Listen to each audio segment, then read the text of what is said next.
Assalamualaikum warahmatullahi wabarakatuh. Saya Sarifah Aini, CGP Angkatan 10 dari SMN 1 Ketapang, akan merefleksi filosofi pendidikan Ki Hajar Dewantara. Pada hakikatnya, pendidikan merupakan proses membawa manusia dari apa adanya kepada bagaimana seharusnya.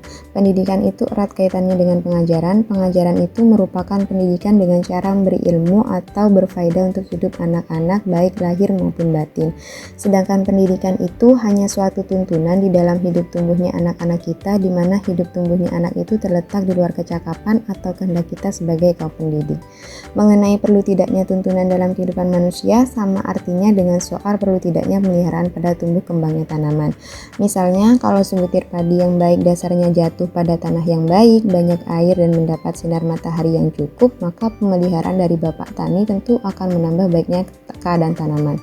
Kalau tidak ada pemeliharaan, sedangkan keadaan tanahnya tidak baik atau tempat jatuh biji padi itu tidak mendapat sinar matahari, maka tidak akan dapat tumbuh baik karena pengaruh keadaan.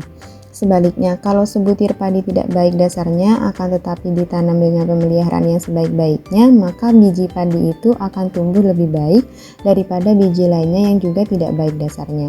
Walaupun begitu, petani padi tidak akan dapat menjadikan padi yang ditanamnya itu tumbuh sebagai jagung. Demikian juga pendidikan, walaupun hanya menuntun, akan tetapi faedahnya bagi hidup tumbuhnya anak-anak sangatlah besar. Citra manusia itu dikelompokkan menjadi 3, yaitu manusia Indonesia yang berbudi pekerti, manusia Indonesia yang maju pikirannya, dan manusia yang maju dalam aspek tubuh.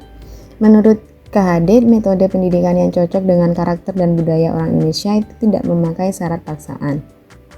Pendidik menempatkan peserta didik sebagai subjek, bukan objek pendidikan. Pendidikan sistem Among yaitu merupakan metode pengajaran yang pendidikan yang berdasarkan pada ASI, asah, dan asuh. Adapun tujuan pendidikan menurut KHD yaitu membentuk budi didik yang halus pada pekerti peserta didik, meningkatkan kecerdasan otak, dan mendapat kesehatan badan pada peserta didik. Tujuan tersebut harus punya konsep yang jelas, yaitu Ing Ngarso Sungtolodo, Ing Madya Mangunkarso, dan Tut Uri Handayani. Adapun intisari pemikiran tentang pendidikan yaitu upaya yang konkret untuk memerdekakan manusia secara utuh dan penuh. Pendidikan merupakan salah satu pintu masuk untuk mewujudkan manusia yang merdeka. Nah, sebagai seorang guru, saya selalu mengupayakan menjadi pamong yang baik dan bisa membangun anak didik saya untuk menjadi manusia yang beriman dan bertakwa, berbudi pekerti luhur, serta bertanggung jawab. Dan namun sebagai seorang pembelajar tentunya saya akan selalu belajar untuk memperbaiki diri dengan cara mengembangkan metode pembelajaran yang inovatif dan tidak hanya memberikan pengetahuan akademis tapi juga bisa membantu anak didik dalam mengembangkan karakternya.